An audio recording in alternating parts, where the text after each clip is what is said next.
ગુજરાતના વિદ્યાર્થી નેતા યુવરાજસિંહજી, આપણા ઈસ્ટ ઝોનના પ્રભારી અને મંચસ્થ મહાનુભાવો, મને એવું લાગે બધા સવારે ખાઈ પીને આવ્યા છો. ભાઈ થોડું ખાઈને આવ્યા છો ને, એટલે હું ધારી લઉં કે ખાધું છે એમ. તો એક આપણે જયકારો કરીએ કે સંતરામપુર હલી જાય. તો બોલો ભારત માતા કી. પાછળથી અવાજ નહીં આવ્યો, લાગે છે ભૂખ લાગી. ભારત માતા કી વંદે વંદે ઇન્કલાબ ઇન્કલાબ. હવે માજી મંત્રીના કાનના પડદા થોડા ઘાલ્યા એવું લાગે. મિત્રો 2012 ની વાત છે. 2012 માં આમ આદમી પાર્ટીની શરૂઆત થઈ અને મને ગર્વ છે કે 2012 માં દાહોદમાં આમ આદમી પાર્ટીનો જે 3 જણાએ પાણી નાખ્યો હતો એમાંનો એક હું તમારી સામે ઉભો છું. 2012 માં જ્યારે અમે ઘરે ઘરે ફરીએ, લોકોને સમજાવીએ કે આમ આદમી પાર્ટીમાં જોડાઈ જાઓ, અરવિંદ કેજરીવાલ સાથે સામેલ થઈ જાઓ, અમે ઘરે ઘરે જઈએ, આ ટોપી પહેરીને જઈએ, ત્યારે આ ભાજપ ને કોંગ્રેસના નેતાઓ અમને કહે કે દાહોદમાં કેજરીવાલ કઈથી આવી ગયા.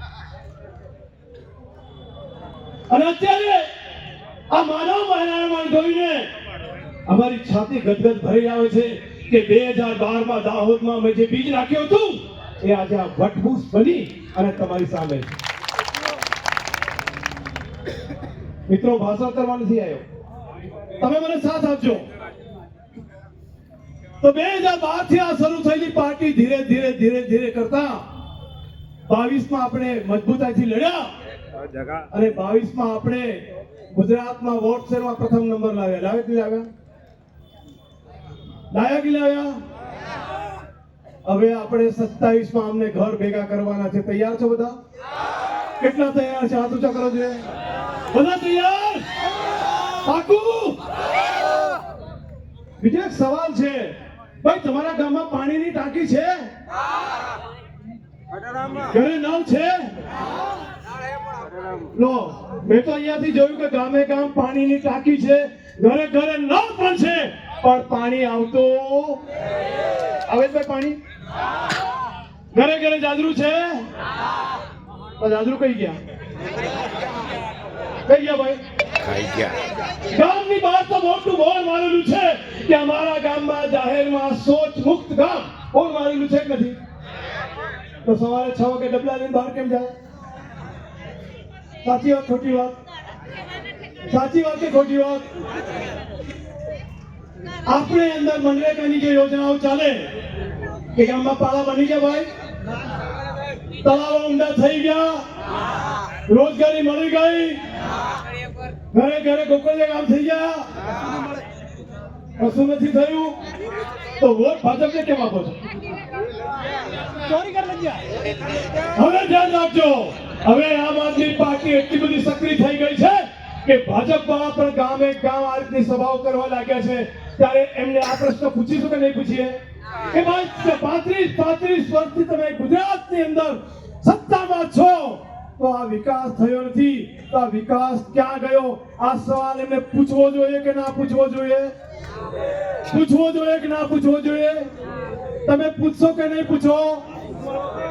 કાયમ માટે કે double engine double engine double engine double engine વાત કરે કે નથી કહેતા?